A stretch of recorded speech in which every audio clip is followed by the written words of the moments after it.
नमस्कार। आज हम लोग इस 8वीं कक्षा के तृतीय भाषा की असाइनमेंट के बारे में चर्चा करने के लिए यहाँ हैं। तो मैं पुष्पा। इस असाइनमेंट में आज हम लोग अनौपचारिक पत्र के बारे में चर्चा करने जा रहे हैं। वैसे पत्र के दो भेद होते हैं प्रमुख, अनौपचारिक पत्र और औपचारिक पत्र। आज हम लोग अनौपचारिक पत्र के कुछ प्रश्नों के बारे में यहाँ पर चर्चा करेंगे। अनौपचारिक पत्र मतलब क्या है? यहाँ इनफॉर्मल लेटर हम लोग अंग्रेजी में इसे कहते हैं। तो अनौपचारिक पत्र लिखते समय क्या क्या महत्वपूर्ण बातें होती हैं? तो पहला प्रश्न है, पत्र लेखन लिखते समय किन बातों पर ध्यान देना जरूरी है?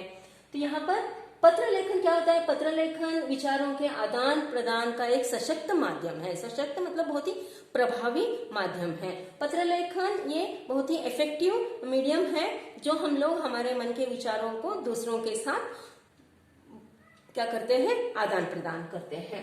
और इसी के माध्यम से लोग अपने मन की बातों को जो दूर रहते हैं उनके साथ उसका विनियोग करते हैं। और पत्र लेखन एक कला है। This is an art actually. Letter writing is not like ऐसे ही लिखो कि उसके वो भी एक आर्ट है।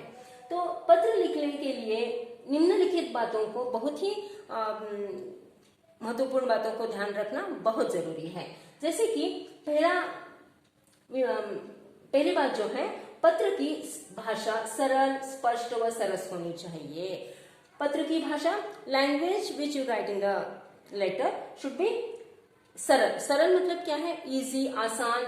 स्पष्ट मतलब बहुत ही क्लियर। सरस बहुत ही जैसे इफेक्टिव होनी चाहिए और पढ़ने के लिए बहुत ही इंटरेस्टिंग होनी चाहिए।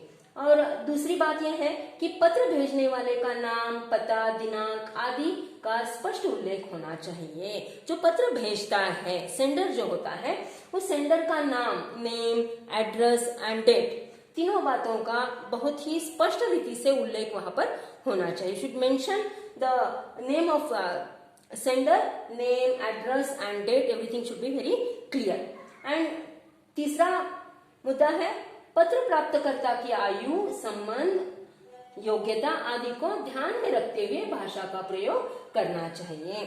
जो पत्र प्राप्तकर्ता होता है, जो रिसीवर होता है पत्र का, उसके आयु मतलब उसकी एज, उसका संबंध, उसका सेंडर के साथ क्या संबंध है, और उसकी योग्यता मतलब वो कैसा है वो आदमी। मतलब जैसे कोई एक वो ऑफिसर है, मतलब यहाँ पोजीशन की कोई बात नहीं है, लेकिन यहाँ पर हम लोग को ध्यान में रखना है कि वो आदमी कैसा है, उसको कैसे हम लोग बात कर सकते हैं।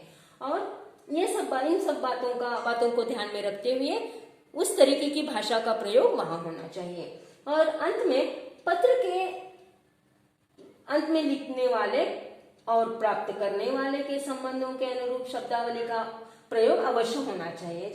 जब हम लोग पत्र का अंत करते हैं, when you end the letter, while ending the letter, जो रिसीवर होता है उस रिसीवर के लिए जरूरी शब्दों का प्रयोग करके हम लोगों को पत्र का अंत करना चाहिए। फॉर एग्जाम्पल, जैसे अगर आप अपने पिताजी को पत्र लिख रहे हैं तो अंत में आएगा कि आपका आज्ञाकारी पुत्र। अगर आप मित्र को पत्र लिख रहे हैं तो तुम्हारा प्रिय मित्र। सहेली को पत्र लिख रहे हैं, तुम्हारी प्रिय सहेली। तो ऐसे शब्दों का उपयोग वहां करना बहुत जरूरी होता है। यह हो गया पत्र लिखते समय किन चीजों को हम लोगों को ध्यान में रखना है, यह हो गया इस प्रश्न का उत्तर। अब दूसरे प्रश्न की तरफ बढ़ेंगे हम लोग। अनौपचारिक पत्र किन को लिखे जाते हैं? These informal letters, to whom we write these informal letters? तो ये एक ग्रुप है जो इस वर्ग में वैयक्तिक पारिवारिक पत्र आते हैं। इस ग्रुप में पर्सनल लेटर्स और पारिवारिक मतलब फैमिली मेंबर्स के लिए जो पत्र लिखते हैं वो आते हैं। और इस प्रकार के पत्र में माता पिता, भाई बहन, दादा दादी, मित्र सहेली तथा संबंधियों को, कौन कौन से पत्र आते हैं इसमें? जैसे आप अपने माता पिता को लिखेंगे, मित्र सहेली को लिखेंगे, दादा दादी को लिखेंगे, भाई बहन को लिखेंगे। ये सारे ये सारे पत्र यहाँ पर अनौपचारिक पत्र में आ जाएंगे। तो देखिए इन पत्र लेखन को कैसे लिखना है ये हम लोगों ने थोड़ी सी चर्चा की। अब तो इसको ध्यान में रखते हुए अभ्यास कीजिए और तैयार हो जाइए। धन्यवाद।